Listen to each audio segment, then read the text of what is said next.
What's going on, guys? Welcome back to the Run with Tobe podcast. I'm Jared, and this is episode 24. Thank you guys for joining us today. Today is a really exciting episode. Andrew and I had a chance to sit down and interview a couple of up-and-coming social media influencers. We sit down and talk to Niko and Cristal Valdes. Niko is actually a professional boxer. He started boxing right after high school to kind of cope with some bullying issues that he had going through high school, so he turned to boxing to kind of deal with it. He's got a really awesome story that has led him to where he is today. And actually, Niko's about to complete training with Logan Paul for his upcoming YouTube fight. So it's really exciting stuff. You guys should definitely stick around to check that out. We also talked to Cristal, his wife, who has an interesting social media career as well. She started off on the traditional schooling path where she went to a university, then she was going to actually become a lawyer, but somewhere in the middle of that decided that, that wasn't the thing for her, going the traditional route. So she dives into how she's combined mental health and fashion and beauty to reach out and help young people. It's a really interesting episode. I think you guys will really love it.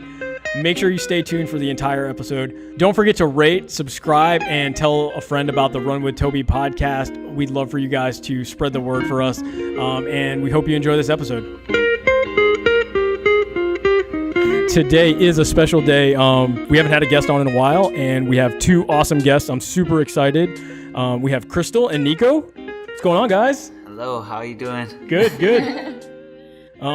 Cool. So let me just give the audience and everybody just a little bit of a backstory on kind of how we met and a little bit about them, and then I'll let them kind of take the ropes and talk about their journey and their story. So Cristal is an up-and-coming beauty and fashion lifestyle influencer, and Niko is a professional boxer who is currently signed to Oscar de la Hoya's Golden Boy Promotions, but he's also super on top of his social media game, and he is on his way to being like a superstar influencer. Together now, they're running a lifestyle vlog YouTube channel together, and it kind of documents their journey through their life. It does some product reviews, I think, right? And it's just overall fun to watch. Which is awesome. They're really, really charismatic, awesome characters. And I have to say, you both just got married, and I was just telling Jared, the cut of the edit got onto your YouTube channel like the day after your wedding. Yeah. So Jared is lazy because it takes him a week to produce our podcast. So step up your game, bro. I'm going to actually defer to Oz. He's somewhere in the background. This is just the finger pointing blame. Yeah. But yeah, so that's just a little insight. I met them at the beginning of 2018 through a mutual friend, my friend Tommy, who runs an apparel company called Gold Apparel LA. Ding. We'll put that link in there somewhere. But he introduced me to them, and we teamed up and shot a video for Niko with Tommy's apparel. So that was really fun. So that's kind of how I got to know them. And then me and Cristal kind of just been chatting back and forth throughout the rest of the year, just kind of figuring out a good time to line up the podcast, and that's kind of how we got to here today. So what's going on, guys? Nothing much, just busy with vlogging and stuff every day. It's a lot of work. That's nothing much, but I'm like, there's always something going on. Right. There's always so much stuff.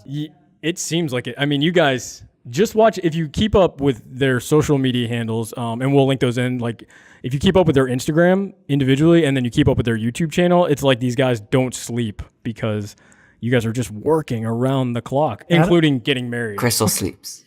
I sleep a Well, lot. you have, okay, well, you have a good reason. Forced to sleep. I think you've got an excuse. Yeah. I was just telling him, I was like, I can't wait until she's actually born, and then I can actually have her work with me, and like, because I know she's gonna already getting the baby to hustle. Yeah. That's awesome. Cool. So why don't you guys give us a little bit of your backstory? Niko, we'll start with you. Well, I'll start in high school. I got bullied a lot as a kid in high school because I was a little chubby kid who played video games. Like World of Warcraft was like my favorite thing in the world. So that's all I did. And then once I turned 18, I wanted to learn how to defend myself because I was like, oh, I'm going to college now. I'm not going to get picked on like this. So I started boxing. And the day I started boxing, I like really fell in love with it. And then I told my coaches that I just met the day before. I was like, I go in the next day like, I want to go to the Olympics and I want to go pro. And they're like, what? Like, let's calm down. Let's get some fights. I didn't have any fights. And I was like, all right, I'll get some fights. I'll do whatever. So I go in there, I get beat up. They put me in with pros right away. I get beat up every day. And then my coach is like, he always tells me a story that he says, we'll see how much he wants it by if he returns, because I had a bloody nose, busted up face, but then I came back the next day. I went to spar every day. I always came back. And Hey, Niko, if you don't mind, just put your hands like. Oh, I know you want to get those guns. Sorry, you don't have to defend yourself against it. But just so it doesn't get in front of the mic. That's all, man. So then I got my first amateur fight. I lost my first amateur fight. Then I lost my second amateur fight, and then I started winning after I got like 15 fights. Then I started winning consecutively. Before it was like win, loss, win, loss, win, loss, and then after 4 years, I went to the Olympic trials and I got like third place in the Olympic trials to go to the Olympics for 2016. And I lost. And then Oscar De La Hoya wrote to me on Instagram if I wanted to get signed to Golden Boy. I was like, yeah, for sure. Like, yeah, who's going to turn that down, right? I could have went to Belgium because my family's from Belgium for the Olympics, but I couldn't turn down the offer because I didn't know it was going to be there after. So I could have went to Olympics still, but I didn't do it. How did he find you? I think it's because, like, you know, when someone follows, like, he followed someone I know. Okay. He followed Adriano Lima, and Adriano Lima followed me. So then I think it's like people who like other people's stuff. That's the power of social media. Yep. Yeah. So then he found me, and ever since then I just been fighting, and I reached like all the goals I've wanted to. The day I started boxing at 18, I said I wanted to be signed to Golden Boy and I wanted to fight on national TV, and I got signed to Golden Boy and I fought on ESPN. Dude, so that's awesome, man. That's amazing. That's crazy. And I think the crazier part is the acceleration, because you started so late, right? Yeah, usually pro athletes late. start. I mean, like LeBron probably started playing basketball when he was like 6, right? Yeah. Most pro athletes start at a really, really young age. So for you to start so late and then achieve so much so quickly, I think that's just a testament to your work ethic. Well, no, man, you lost a lot in the beginning and you kept coming back. Yeah, I mean, that's the other part of it too, never man, giving up is a real thing. Like every day, and it's hard work. Every day I was in the gym for three times a day, every single day for 6 years. Wow. And I get to places like I never took a vacation. Yep. That's awesome, man.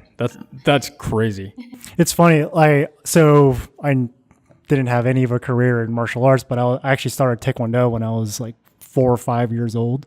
And it actually was a dream of mine to go to the Olympics too. So I started training when I was like really seriously training when I was like 10 or 11 years old. And then I actually went to Colorado Springs to train at the Olympic Training Center. Yeah. You ever do cardio in Colorado, man? It's killer, dude. Did you ever do those big staircases all the way to up the torch? Mountain? Yeah. It's crazy. So I did that the first time. I had no idea about the altitude. Yeah. And I remember getting down from But dude, you were like, how old? Well, like 11, 12 No excuses, man. You were like iron then. So we had to run sprints, up and down those stairs. I remember we stopped and we're all standing at attention there, and I'm like ready to black out. I've never had that feeling before. And then I realized after the fact that, it's because of the altitude. Yeah. But anyway, so I was trying to train for the 2000 Olympics in Sydney when Taekwondo is going to become an official Olympic sport. But I injured my knee and lost my sponsor and all that kind of stuff. Oh. But I saw a lot of like where eventually like you're trying to go to and what you're trying to do. And it's tough, man. It's a lifestyle because for me, it was a hobby at that point. You know what I mean? Yeah. And if I would have made it out of the team trials and all that kind of stuff, then maybe it would have changed my life. But you committed your life to it like up front, man. That's amazing. Yeah, I dropped everything to do boxing. I think you got to do that. Everything. It's like, what's that laser-like focus that you sort of have, That's amazing, man. Cool. How about you, Cristal? What's your backstory? Ooh, okay. Well, I recently graduated, and congratulations. Thank you. What'd you study? I did family therapy. I did marriage and family therapy, and as an undergrad, I did pre-law and psychology. And I remember a week before I started law school, I knew that in my heart, law school wasn't really what I wanted to do, but it was a really hard decision to make because my whole life, everyone kept talking about she's going to be an attorney. And I remember my father saying like, oh yeah, my daughter's going to be a lawyer. And there was a lot of pressure. And I remember thinking to myself, okay, well, I can go forward, but I know I'm not going to be happy. I know I want to help people, but maybe just this isn't my calling. So I switched over. I dropped out of the law school program and I called my dad and I said, I don't want to be an attorney. I want to help people, but not this way. So I loved psychology. Psychology is just one thing that I knew I could do for the rest of my life, and I could never get tired of it.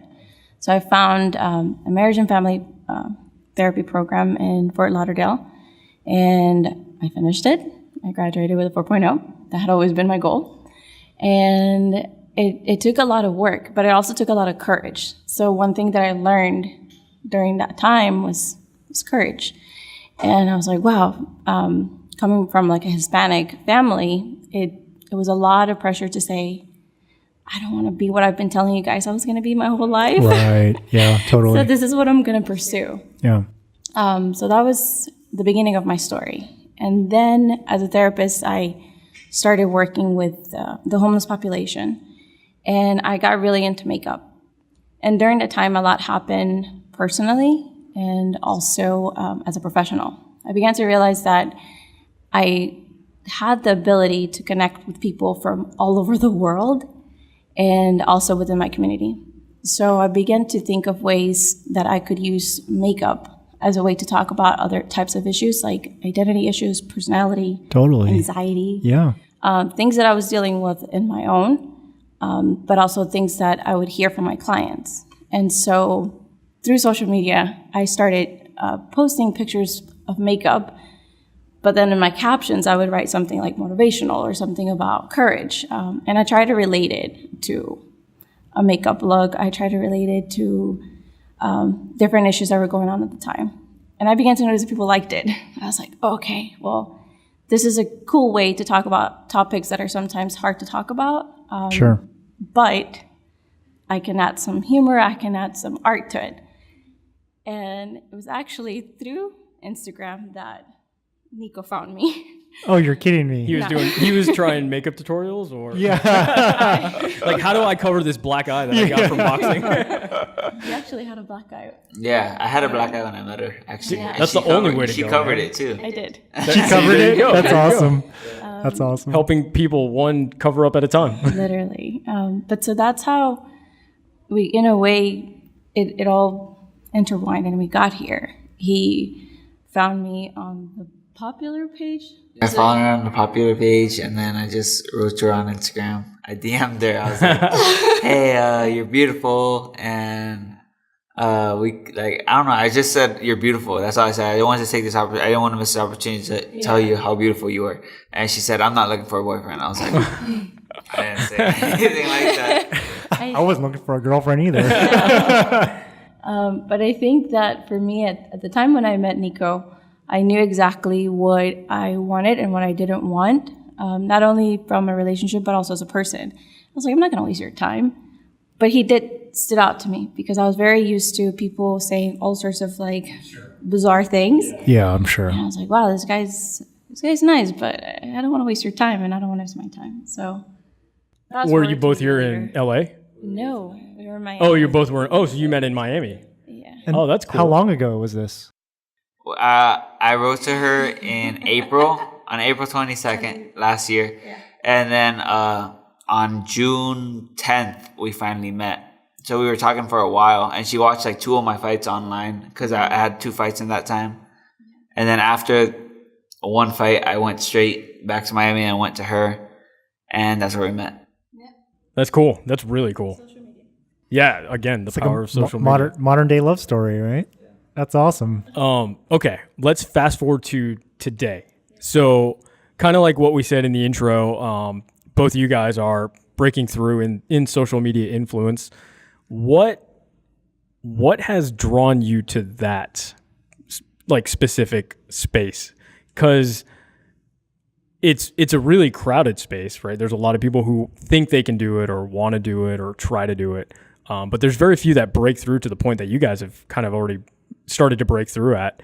And I'm always interested to see like what's the motivation. Like obviously I think Cristal, you just laid it out beautifully, talking about how you wanted to help people. So that's a really cool I don't want to say that's an in, but that's a really cool like way and a reason to go into it. I think from what I see from both like sides, because he'll come to me sometimes and say, this person sent this message.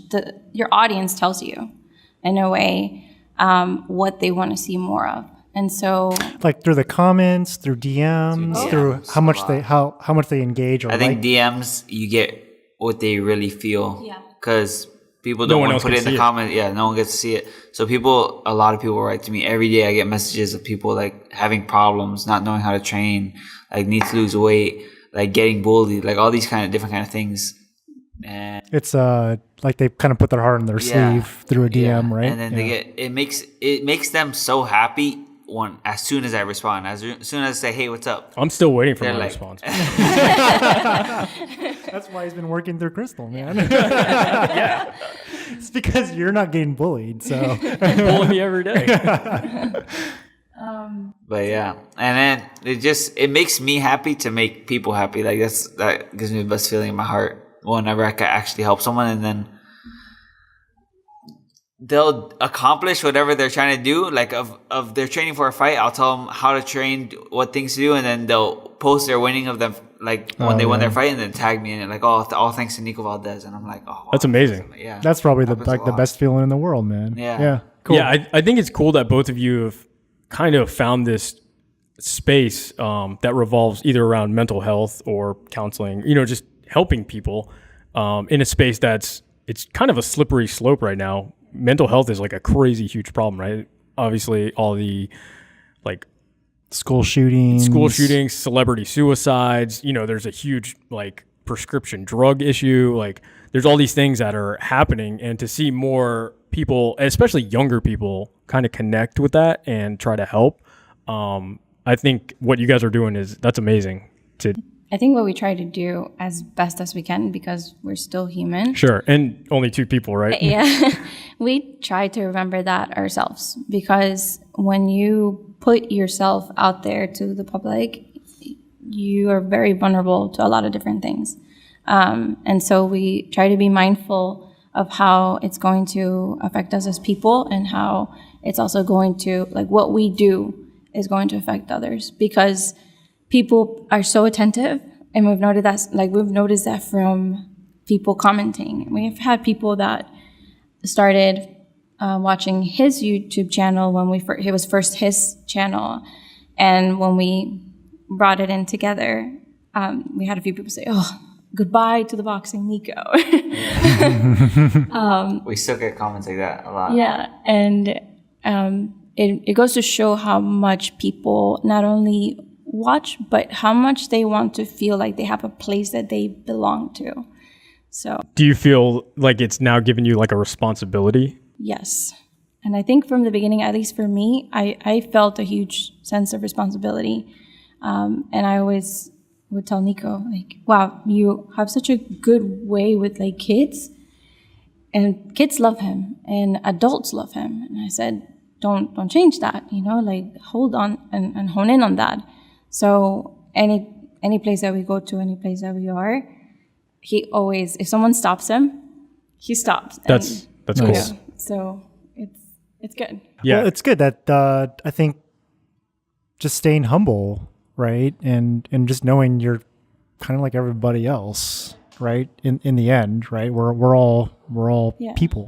Yeah. We're all human beings, right? Yeah, and I think that through social media sometimes people forget that, and it gets hard. Yeah, and there's a lot of pressure on influencers, because you're not going to be able to satisfy your whole entire audience. Maybe a part of your audience is going to like something, but the other part's not going to like it. So yep.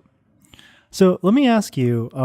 Let's maybe take a step back, and let me ask you if you're someone with like 500 followers on Instagram, and you have an interest, you have a passion, whether it's beauty or athletics or sports or whatever, and you want to set yourself down this pathway.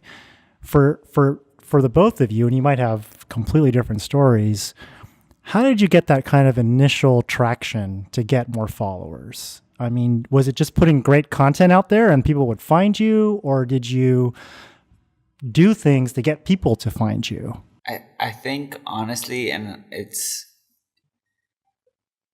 consistency. Because when you're like on my YouTube before, I'll just use YouTube as an example because that's my newest one where I'm not like, I don't have millions of followers. When I first started, I would post only when I fought, which was like not that much, maybe like 3 times a year. And then I would never gain subscribers or anything. Right. But ever since I started posting consistently, even if it's something like after our wedding, like I was going to take 2 days off and just enjoy our honeymoon, but I had to take my phone and I just made a little video. He's like, no, man, I'm working. That was the first thing. Or actually more recently when I went to your channel, I was like, this is like a day or 2 after. Yeah.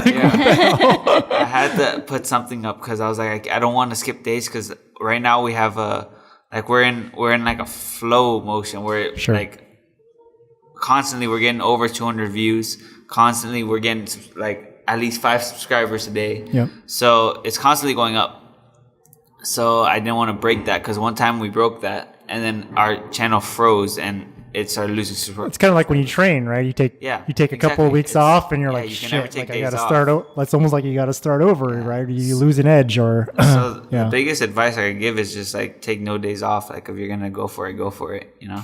And even for the days where maybe the quality of the content might not be as good as it is the other days. That happened yesterday, actually. Yesterday, I was telling her, I was like, man, I don't feel like filming today. Like I'm not in a good mood.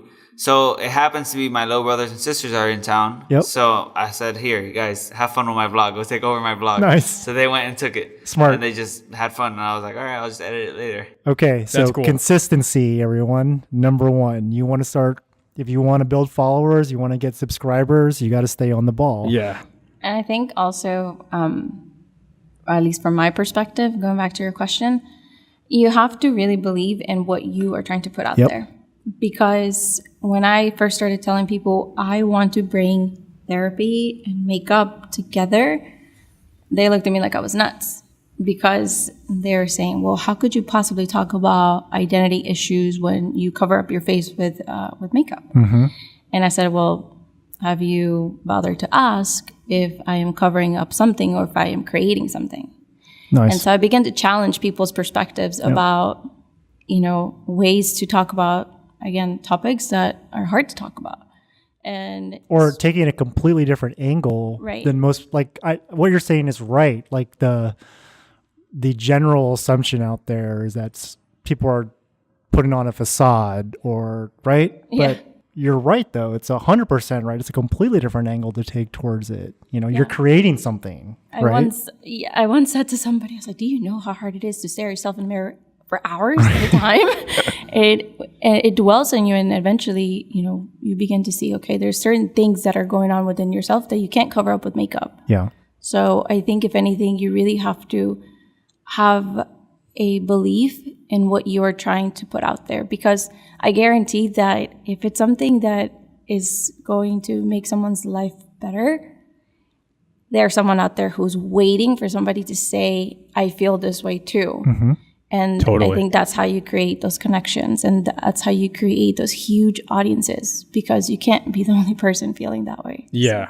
So if you're 7 billion people in the world if you're picking something to go into, don't pick it because it's the hot thing, or it's the thing that everyone is, or it's the thing that you think might get everyone. It's got to be something that comes from within. For sure. Well, I mean, we talk about that all the time, right? Yep. It's self-awareness. Mm-hmm. You can't lie. I mean, sure, you can fake it for so long, but the truth comes out, eventually, and people see right through that. Yeah. It's like I telling Niko, I was like, you're a boxer with a sense of humor. Yeah, so it's funny you say that, because that's the first thing that I know. Like when Tommy introduced us, no offense, but I was like, oh, it's just going to be another like pro athlete dude. Like I've met a ton of pro athletes, not a ton. I'm not tooting my own horn, but I've met pro athletes, and I'm like, oh, it's just another pro athlete. I know how this is going to go. But you're funny, dude. You're really funny, man. And that your personality comes through your YouTube channel more than anything. And actually the first time, because this is back before you guys merged your channels, your Instagram stories and your Snapchat are the things that I actually was watching first. Yeah. And it was hilarious. I've been struggling right now because my phone's not working. I can't record anything, so I can't put any stories up recently. I'm like, oh man. Wedding gift. Donate now. So okay, but that's a good segue. Okay, let's talk about. So your phone's not working. So neither one of you described in your stories that you came from a film background, Media, creative background, media creation background, tech background, anything. How much of a struggle was it at first to kind of figure out things like, how do I edit? How do I shoot something?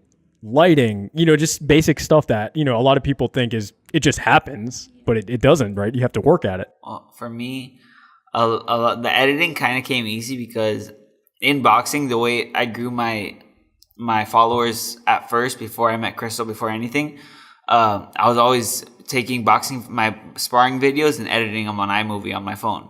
So I was always doing that, making them look super you were cool. just doing that for I yourself? was just doing it for myself to post them. Oh, cool. I would always post them and I would get a lot of views. Back in the day when I only got like 100 views, but 100 was a lot of views. Right. So I would always do that. And so when we decided to do YouTube and we were filming, I started looking to Final Cut. And I noticed it was kind of similar to iMovie. And I already knew how to cut in iMovie. So for me, that part was easy. The part that's hard for me is the filming and the lighting. I suck with lighting. But lucky for him. But, if you have a makeup artist who understands lighting. Nice. Okay. It took time because I remember I was like, why are my pictures not looking as good? And one thing that I think I gained from school is you research everything. I was like, there's got to be an answer. And everything was on YouTube. Exactly. Yep. YouTube is my favorite search engine because, back in the days you have to number 2 search engine in the world. It is. Exactly. Yeah. Quickly moving to number 1. And now you can just search for something and it shows you there's other people already that have figured it out. So I utilized that. I was like, okay, what are some of the top makeup artists or beauty influencers doing? What are they using? I want to know. And like equipment, lighting, yep.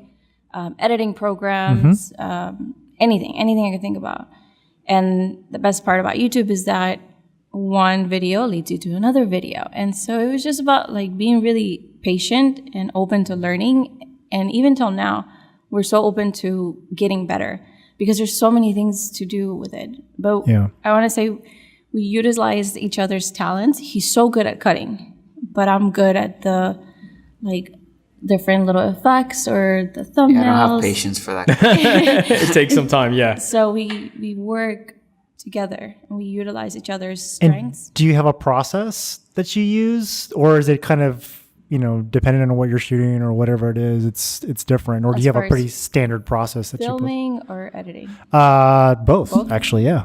Well, for editing, we usually, as soon as we're done shooting, I like to do it when it's fresh in my mind, like whatever we shot. So I'll go in there, I'll cut it all. I'll cut it right away, and then I won't touch it. And I'll be like, all right, whenever you got time, go put like little things on there. Put the sparkles on it.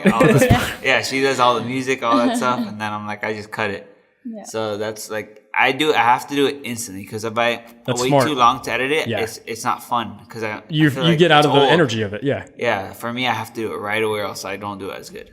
What about when you filmed, you guys? I mean, some of the stuff is obviously very vlog style. Do you plan any of your filming? Do you plan shots? We plan. We have this Monday series that we do. That's like a baby bump update. So every week we do 24 weeks, 25 weeks, and that one we plan. We do it. We film it on Saturday or Sunday, and I dress up as a different character. I've seen that. It's hilarious. And then I interview her basically like a news report. So with the that giant one's mustache. always fun for me. Yeah, I love that one because I feel like I could link right here to that video because it's hilarious. It's so fun for me because I feel like I could be free to make fun of her, make jokes, and it's not me. It looks so it's not it's really him, me, but not him. It's me, but it's not me. So I could say whatever how I feel. And I say it to her, and it's not really an insult. That's hilarious, it's man. Perfect. That's now you said that, I'm going to try that with my wife. I'm going to see if Erica will go for that. Careful, man. You might have a black eye that you need to cover. Yeah, she's tough. You can help me cover it up. So do you plan anything out for the week or have a schedule? To plan out for the month. For the month. Okay, yeah. so you have a calendar or something like that? So we have ideas. Yeah. Okay. We'll write down a list of. And do you put it in a Google Doc or just a piece of paper? I'm old school. Okay. I have planners. Yep. But you have somewhere where you all that document traditional it. Yes, schooling. I have to have my organization is really important. And I think with this is also important because even when he has a great idea, immediately he'll text it to himself or because he's more like tech savvy. He'll text it to me, he'll text it to himself, and then we make sure that we add that on into our list of ideas. So for all the listeners out there, like, just because you have an idea in your head, that idea is going to be effing gone, like the next 2 hours. The minute you from put it now. on paper, it already becomes more of a reality. So write things down, put it on a document, use your note thing on your phone, find something, right? And I mean, as a therapist, I will tell you this much. Once you write something down, it almost gives you a bigger sense of accountability because now you wrote it down. So it's not like you can say, oh, I forgot about it. That's why when he wants me to get something really done, we could be in bed. It could be 1 o'clock in the morning. He'll tell me, go get your planner, put it in your planner. Nice. Or I'll text it to you. So we try It becomes real. Right. Yeah. And it's funny. I was actually watching a YouTube video last night and it was, long story short, is this guy like reviewing that iPad with the Apple Pencil. And he's a med school student. And he was saying that he doesn't like to take notes in med school on his computer because there's actually studies that have been shown that you don't retain the information as well as if you actually wrote it down, or you don't take action on that information as well. So it's actually funny that I watched this video last night, but that makes total sense, right? It's true. You gotta document it somewhere. You gotta, take that step, right? And even for us, sometimes we feel like we run out of ideas. And ever since we started writing it down, we go back and I'm like, wait, we have all these ideas that we can film. So it's never like we can run out of ideas. So sometimes it's just as simple as we're not looking where we have our bank of ideas. We do the same thing. So we have a system in our agency where, we do a lot of blog content, like podcast stuff. And what we do is we have like a list where we just keep a running list of ideas. And then when we have a monthly planning or strategy session too. And whenever we're kind of like dry or not inspired or whatever, we go back to that list and it's like, oh shit, well, we already like thought of like 30 other things, let's just go back to this and start working on these. So another reason why it's important to write it down, right? So you can go back if you kind of lose the inspiration or creativity. Because it happens. Like it happens to us all the time. Yeah. Especially at the beginning when we're considered micro influencers, right? We feel like, okay, it's a struggle between balancing like what everybody else is doing and you're like, okay, well, that's trending. But there are certain things that are trending, but that don't really speak to our audience. So we could jump on that, but at the same time, we ask ourselves, okay, is that something that the audience is going to like? Is that something that will speak to his personality, to my personality? Because the audience themselves, they tell you, like, especially with like Niko's audience. We always get people that offer us different like challenges that they want to see. Like we did some disgusting challenge the other day that was the Bean Boozled game. Oh god, I played that with my family. It's awful. It's disgusting. I'll never do it again. They told me to do a Bean Boozled smoothie. I took the whole thing and put it in a smoothie. Every sip tastes like something different. The whole house smelled like. Oh my god! I kept praying that I would get like toothpaste or coconut or what was the other one? Lime. There's like canned dog food. That's pretty bad. That one's not that bad compared to the other ones. No, Rotten like the eggs. boogers was like the booger was like. Oh, booger was gross. I just came back from Mexico with a stomach thing, so thanks. Oh yeah, okay, all right. Next question. So okay, going into some of the topic ideas. You guys, like Andrew was mentioning in the beginning, you guys just got married. I think you've put all your updates for the pregnancy, the marriage, the proposal. So you guys are doing this pretty publicly. Do you feel any pressures to always be like, we're awesome? Actually, I talk about that all the time. That I always tell her that I want everything to be real. I don't want to be fake at all on our channel. Like I don't want it to make people see that we're always happy, because then they're gonna get like a false reality of relationships that really are. Like a lot of people, like when you see models, they're all like fixed up with butt implants, lip implants, all these implants, but that's not how people really look. So I don't want to make it look like we're always happy, because we're not always happy. We argue sometimes, and we argue about a lot of stupid things. Yeah. So I want to catch those on camera, even if we're not in the mood. GoPro every corner of the house. Yeah. No, and I think that sometimes when he'll say like, oh, I'm just not in a mood to film or something, I tell him like, film, that's great. Like, talk about like when people are feeling discouraged. Because a lot of the times he gets like all sorts of DMs like, oh, I just lost my fight, or I don't know what to do. I'm not really feeling like it. And I said, we're just as human as anybody else. We have bad days. We have days where we're positive, but the world weighs on you. So talk about that. I have this saying, you win some, you lose some, and that's just the way it's supposed to be. Yeah. You're not supposed to win all the time. And if you're winning like a little over half the time, then you're really winning. You know what I mean? But life is, you win and you lose, and they're equal, you know? We did a video, the most annoying things about us. Oh, yeah. It turned into the most annoying thing. It was supposed to be. It was supposed to be like 10 of our favorite things about each other. And then we started saying, no, you stop doing this, stop doing that. And we're like, you know what? We're going to change this to the most annoying things Flip about the us. script. And it was easier. You're like, wait, this is way easier. So you guys, through this process, you're finding out more about each other? Yeah, definitely. Because it kind of forces you into that a little bit. I was just going to say that. It forces you into that, and it also helps you get creative with how you deal with one another, because we're fairly new, and everyone always says like, wow, you guys got married in a year and you did all this fast, and now you're about to have a baby. And we look at each other and we're like, we're just having so much fun. We don't. Well, you both seem to know yourselves pretty well. And I think when you know yourself pretty well, like, you don't need to waste time on bullshit. Right. Do you know what I'm saying? Cristal like, said that at the beginning. She's like, I knew what I wanted in life and in a person. You both seem like super self-aware people. And I think you can just cut through so much bullshit when you just know, okay, this is who I am. I'm good at this. I suck at this. This is what presses my buttons, you know?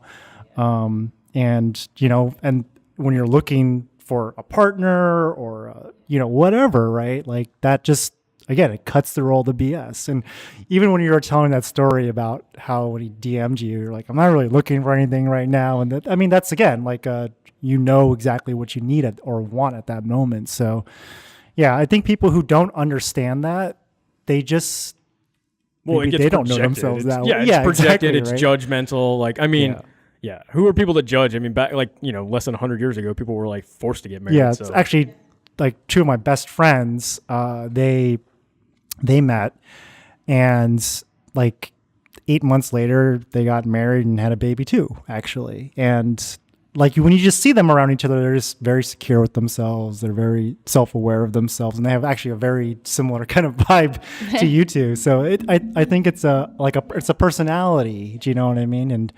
And again, when you're able to take that personality and project it out so that people can see it, I think that's why people gravitate, because people want to maybe learn, or see like, hey, this is how you handle life in a certain way. People just want to be related to. Yeah. No one wants to be alone. No one really wants to be alone. Even the guy who's sitting in the basement. The troll. Does not want to be commenting on your shit. He or she is trolling because they don't want to be alone. Right. I mean, no one wants to be alone. We're people. We're supposed to be, like a tribe of people together. So, Yep. All right, let's get into some of the like nuts and bolts of like being an influencer. So you guys are dealing with brands. I'm assuming, just being a pro athlete, you're always dealing with brands. How are you guys reaching out or getting in contact with these brands? Are you doing the reach out, or are they coming to you? Or is it a little bit of both? I don't know about for her, but for me, it's all people who reach out. I don't really typically reach out to anybody. I've had Everlast come to me. Everlast came to me through Golden Boy.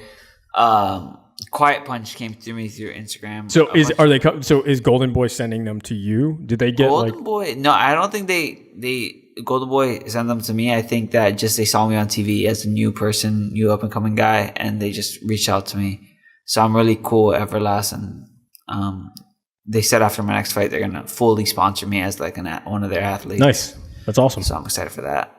And how do they approach you? Do they hit you up directly through your social media? Well, for Everlast, it came differently. Most of them are all through social media, but for Everlast, they contacted the person I work for at Golden Boy, and then they connected them with me Got it. through email. Got it. Okay. Yeah. I think it has to do a lot with the size of the company. Yep. So So if some- it's a smaller company Yeah. versus a So medium or large. sometimes small companies reach out through like direct message, others through email. So And who from those companies reaches out? Is it like the marketing director or maybe even the owner of the company from what I sometimes? can tell, it's usually like a PR person. PR 'Cause person. they will usually say like PR, Yep. marketing, or If it's a small company, a lot of times it's the owner of the company. yeah. Yeah, it plays all the roles anyway. Yeah. Yeah. It's, So they're probably PR slash CEO slash. And tell us a little bit about sort of the back and forth that happens when you talk with the brand. Like what's negotiated and I'm actually trying to, let me explain what I'm trying to ask here is from, if you're a brand trying to reach an influencer, how should you reach out to them and how should you converse with them, you know? I think in the, at least in my realm of things, I can tell right away when it's something that's created from a like mailing list Right. versus it's personal. Personal. Yeah. And the ones that are personal for me, at least, those are the ones that I prioritize to get back to because I know that somebody is on that other end of that computer waiting for me to respond. Whereas I'm just one of the thousands, you know, that. So it's Sure, you almost just ended like, up on a list that Yeah. they just yeah. blast. So it's like they've said something in their initial message to you that says, "Hey, I've been following you," and I, you know, usually say they'll like talk about your a content. recent post, and it will Yep. be like something very specific. Yep. Because I know my content, so I'm like, okay. That's okay. So that right there is a great indicator. So I think a lot of people lose when they're DMing other people. What you just said, where they like describe something in the picture, already indicates that it's not like, you know, a template or Yeah, or a cookie cutter blast or whatever, or a yeah. bot or whatever. Yeah, Right. yeah, for sure. And so it really depends. A lot of the times, the companies will tell you right away what they're looking for. Other times, it's more like a negotiation of we would like to work with you. We would like to collaborate with you. This is what we have to offer. Would you Yep. be willing to do this? A lot of the times, if it's a company that I have been wanting, I'm like, okay, let's just I mean, do it. Yeah. Let's yeah. just do it. That's awesome. Yeah, sure.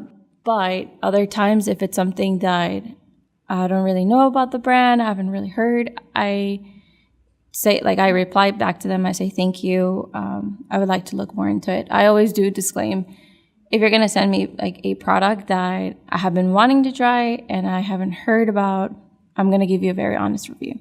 Why? Because I don't want to blindside my audience, one, or the company.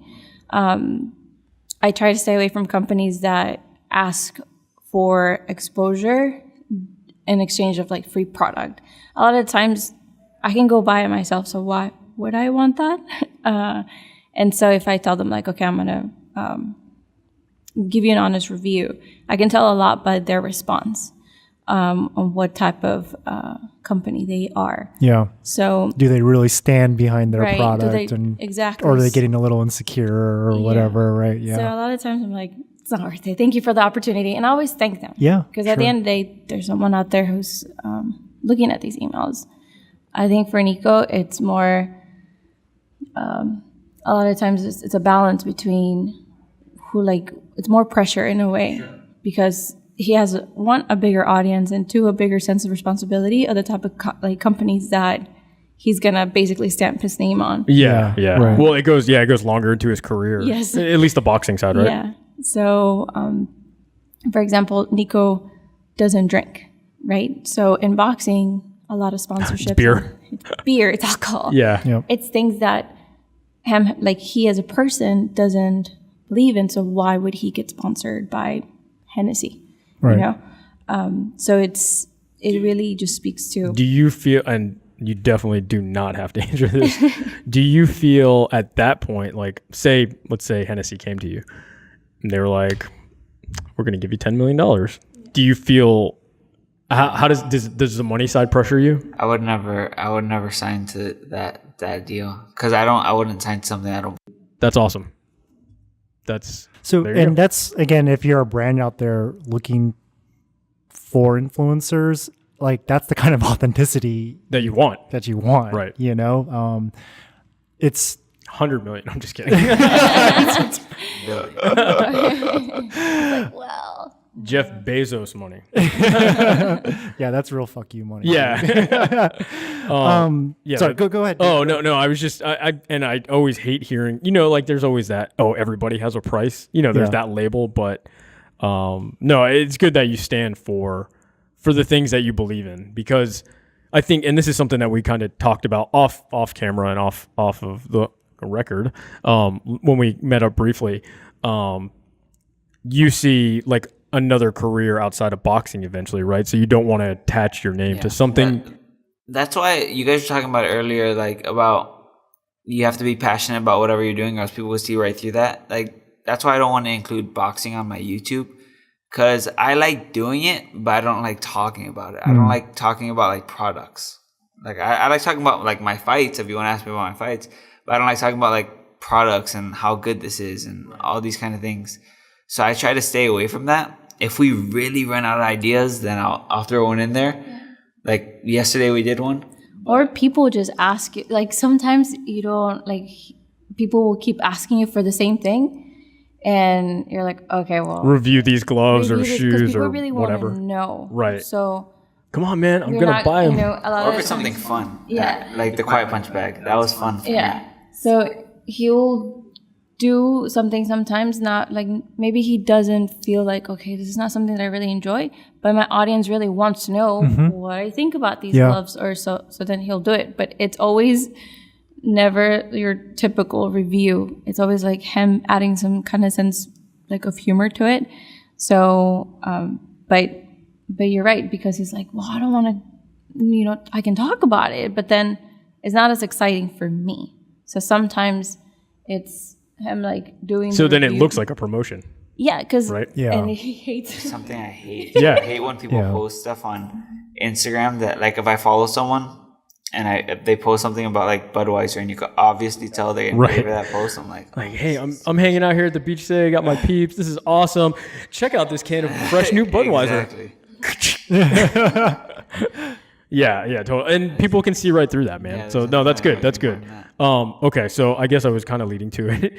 So do you see yourself being an influencer past the boxing realm and kind of like into the future when you? Oh, for sure. Because obviously being an athlete, you can't do it forever, right? Yeah, because my whole goal in this is I want to be able to spend time with my family and make a living off of it. I'm never like wanting to have all the money in the world, because that doesn't matter to me, because as a kid I grew up with like really wealthy, and I was having like anything I wanted as a kid, and it doesn't make you happy. I know money doesn't make you happy. It's family that makes you happy. So if I could make a living off being with my family, that's what's going to bring me the most happiness. Cool. Yeah, that's really cool.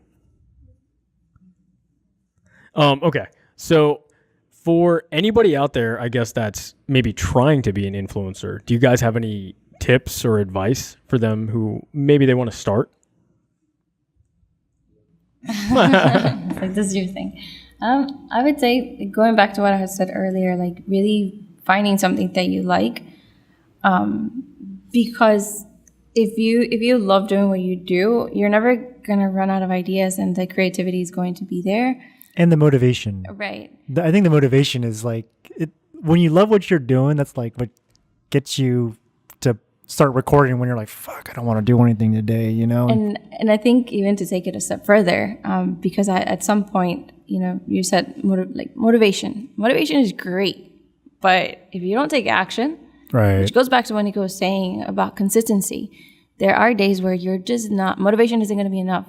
So your idea not only has to be something that you truly believe in, but also much bigger than what you're trying to accomplish for yourself.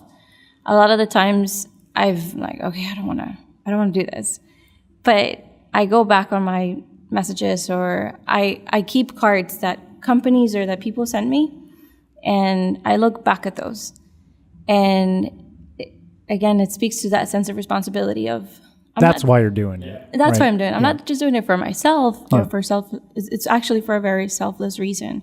So if you're just starting, you're going to get discouraged, and that's part of the process. I remind Niko of that all the time. It's okay, but it's just another day. So maybe a tip is also like, even if you get that sort of like thank you for putting that great content out there that helped me, like hang on to that and archive it somewhere, or put it somewhere where you can look at it when you're not feeling so into it. And I think I might take that one for myself. I have this thing. It's so true. I have this thing where I write down, I remember, I'll never forget this, the first time that a big company reposted my work, and I began to get a lot of followers and I began to get a lot of likes, and I was like, wow, it's so exciting. And I wrote down the date and the company and how I felt. But I also wrote down, do you remember yesterday when you wanted to give up? Yeah, right. That's smart. You That's wanna really do that. smart. Do you journal? Yes. You journal every day? Yeah. Cool. Nice. He's really good. I write every single day. You write every day? I write the same exact thing every single day. Yeah, about I do where too, I'm gonna actually. be. Yeah. Every day I actually have like, I have a journal that I write in. There's just affirmations, like it's just to keep that. And I have this like own personal manifesto that I have for myself, but it's just to kind of remind myself of like, hey, this is what motivates you. This is like your journey. This is like who you are, So I also agree that like just having that sort of outlet to kind of remind yourself, it helps you when things are tough. When you get punched in the face. Yeah. Oh shit. Right. So I just think it's important to, when you do anything in life, not just in the social media world, but anything career-wise, because social media is a career nowadays. Absolutely. You have to have a system for yourself, because it can be overwhelming and it can get the best of you if you let it. But that's just with anything in life. So I think that having a good outlet for yourself, it's so important, because you don't lose yourself in the realm of the cookie cutting system. Yeah, whether your outlet is working out, walking the dogs, right? Walking the dogs. Meditating, journaling, like whatever, right? Like it's funny that you say that, because I think we as human beings have never lived in such a fast-paced society as we are now. Like we haven't evolved yet to be able to deal with it. And so I'm sure as a, understanding mental health and stuff, it can be overwhelming for people. So I think that's an important, and I think a lot, and, there's also a dark side of social media as well, right? And I think, we have to acknowledge that it's there, but I think like even there have been times because we're a marketing agency, we deal with a lot of social media, and I definitely fall down that dark side. I'm like, man, is this really what we have to focus all our energy on? But talking to the two of you is actually really inspiring, because you see the light side, you know what I mean, of social media. And you actually see that, there are influencers and there are personalities out there who are actually even more authentic meeting them in person than what gets put through their channel, and I think it's cool. I hope more people can see hear this podcast and kind of hear your story, because there's a lot of connotations with influencers. I'm sure you guys know it, and a lot of times, it's just been, it's hard to, even if you're putting content out there, like it's hard to portray like even that true real side of yourself, It's so true. Even when he first met me in person, the first thing he said to me was, I thought you were going to be like some old lady. You're so serious. I was like 400-pound dude. Yeah. But what he meant is on my feed.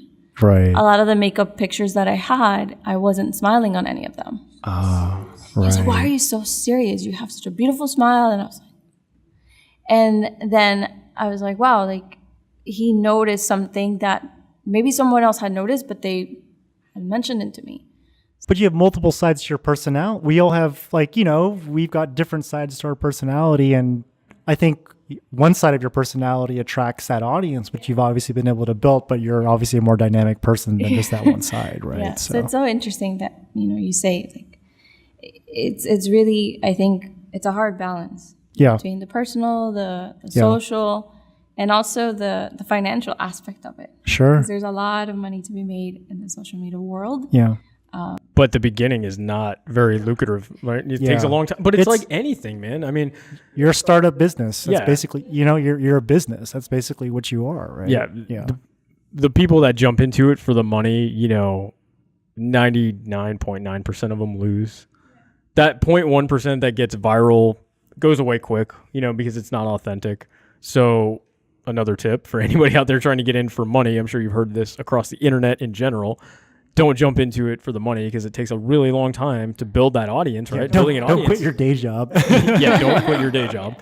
Building an audience is tough. I mean, in the beginning of the podcast, we were talking about how much time it takes you guys, the process of it, like you guys spend a lot of time doing it. And this is, besides being a professional athlete at the same time, which, for anybody out there that knows anything about being a pro athlete, it's fucking hard, man. Yeah. It's really fucking hard. It's tiring. Yeah, it's exhausting. And that, like every day you're like, shit, man, I don't want to get up and go sparring, get punched in the face again. I'm fucking hurting, right? Or like I don't want to hit the bag, my hand hurts, or I don't want to run because I'm tired.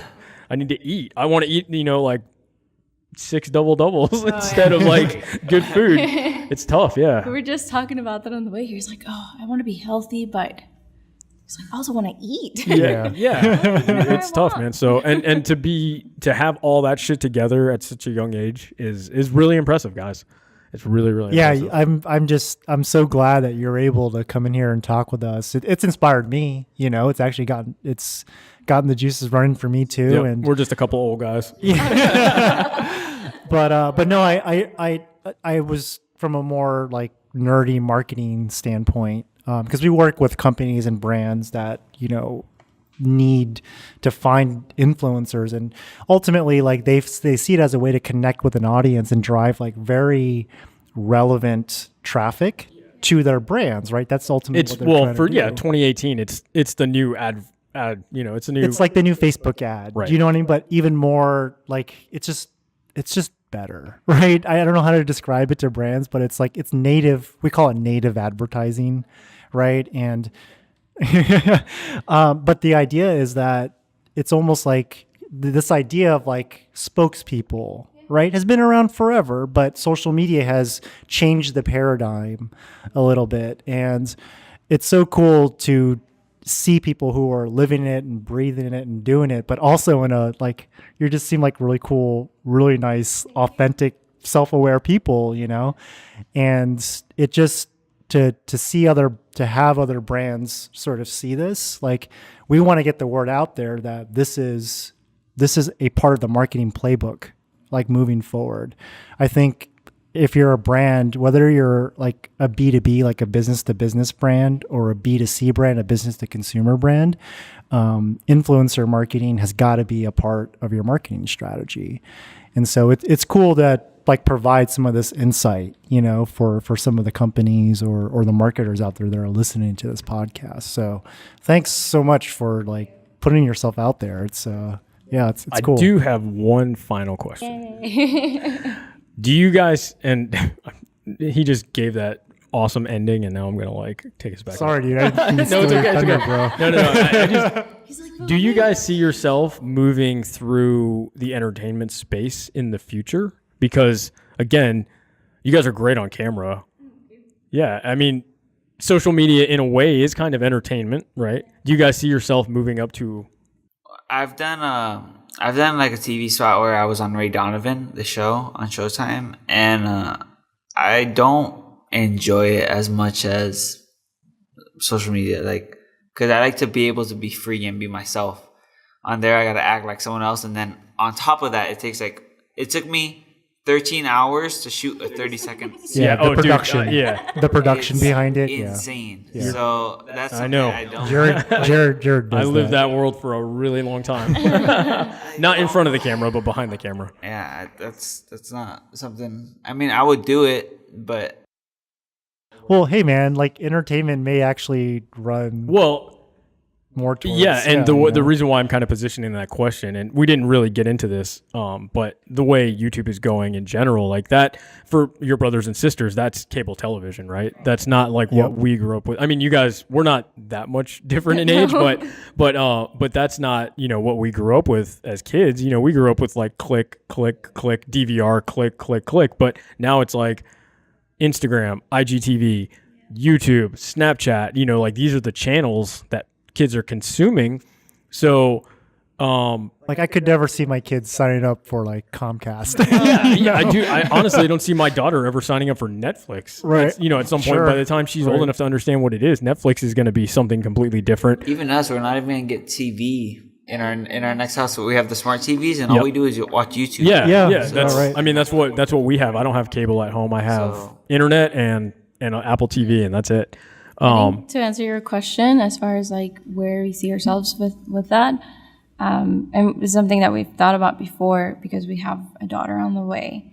And I think as millennial parents, we often think about the different stereotypes about millennials.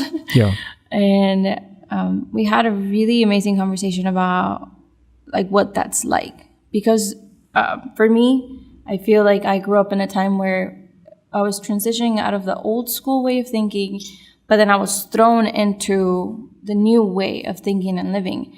And so we're kind of in the middle. Yeah.